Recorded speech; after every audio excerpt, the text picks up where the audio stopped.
نیند ہماری بنیادی جسمانی ضروریات میں سے ایک ضرورت ہے. جیسے کھانا ہماری بنیادی جسمانی ضرورت ہے، جیسے پینا ہماری بنیادی جسمانی ضرورت ہے، ویسے ہی نیند بھی ہماری بنیادی جسمانی ضرورت ہے.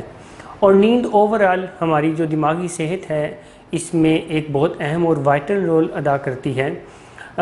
بیسیکلی دماغ جو ہاؤس کیپنگ کا کام کرتا ہے وہ اس وقت کرتا ہے جب ہم سوئے ہوئے ہوتے ہیں. اس کو عام فہم زبان میں ہم یہ کہہ سکتے ہیں کہ ہمارا جو ری بوٹ یا ریفریش ہونے کا دماغ کا کام ہے وہ اس وقت ہوتا ہے جب ہم سوئے ہوئے ہوتے ہیں. اور جو لوگ پراپر نیند نہیں لیتے ہیں، مکمل نیند نہیں لیتے ہیں، صحیح وقت پر نیند نہیں لیتے ہیں، تو ان کے دماغ کا وہ جو ہاؤس کیپنگ کا کام ہے، ری بوٹ ہونے کا کام ہے، وہ ڈسٹرب ہوتا ہے، جس کی وجہ سے ہم عام فہم زبان میں یہ کہہ سکتے ہیں کہ دماغ کے تمام جو فنکشنز ہیں وہ افیکٹ ہونا شروع ہو جاتے ہیں.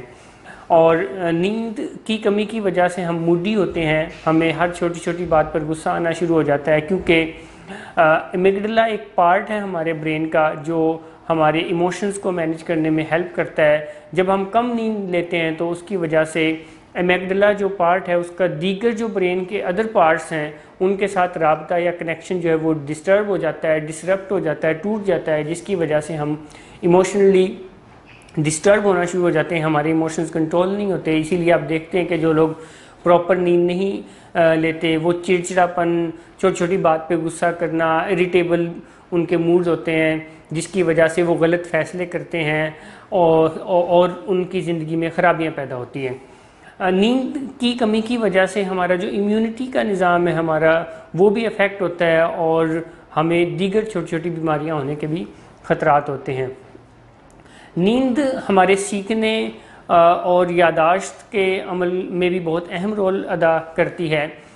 جب ہم پراپر نیند نہیں لیتے تو ہمارا سیکھنے، سمجھنے اور یادداشت کا جو عمل ہے، میموری کا جو فنکشن ہے وہ بھی افیکٹ ہوتا ہے. اور بیسیکلی میموری کا جتنا بھی کام ہے، سیکھنے کا کام ہے، سمجھنے کا کام ہے، وہ ہمارے برین کے اندر ایک پارٹ ہے جس کو ہپوکیمپس کہتے ہیں، وہ یہ کام کرتا ہے.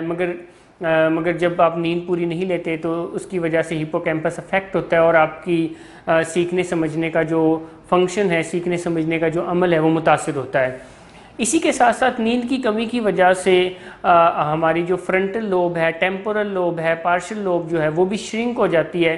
اور یہ اچھی بات نہیں ہے، کیونکہ جب ہماری فرنٹل، ٹیمپورل اور پارشل لوب شرنک ہوتی ہے تو اس سے ہماری ججمنٹ، ہماری موومنٹ، ہماری لینگویج، ہماری بات چیت، یہ ساری چیزیں متاثر ہونا شروع ہو جاتی ہے، جس کا ہماری زندگی میں بہت زیادہ منفی اثر پڑتا ہے.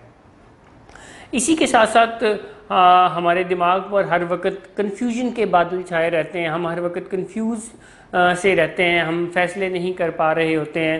یہ بھی نیند کی کمی کی وجہ سے نقصان ہوتا ہے. سو نیند اوورآل ہماری جو دماغی صحت ہے اس میں بہت اہم اور وائٹل رول پلے کرتی ہے. اور اگر آپ چاہتے ہیں کہ آپ کی میموری افیکٹ نہ ہو، آپ کی ججمنٹ افیکٹ نہ ہو، آپ کے موڈز افیکٹ نہ ہو، آپ کی بات چیت افیکٹ نہ ہو، اور اسی کے ساتھ ساتھ آپ کے ایموشنز جو ہیں وہ کنٹرول میں رہیں، تو پھر آپ کی امیونٹی اچھی رہے، آپ امیونٹی کے حساب سے اسٹرانگ رہیں، اور وہ میموریز جن کو دماغ سے وائپ آؤٹ ہو جانا چاہیے وہ بھی پراپر ٹائم پہ وائپ آؤٹ ہوتے رہے، نہ کہ آپ کا برین ایک ڈسٹ بن بن جائے. تو پھر آپ کو پراپر نیند اور صحیح ٹائم پر نیند لینے کی ضرورت ہے، جو کہ پراپر نیند 8 سے 10 گھنٹے کی ہے اور صحیح ٹائم نائٹ آورز میں ہے. جب آپ یہ پورا کریں گے تو اس سے آپ کی دماغی صحت افیکٹ ہونے سے بچ جائے گی، آپ دماغی طور پر صحت مند رہیں گے. Thank you very much. اللہ حافظ.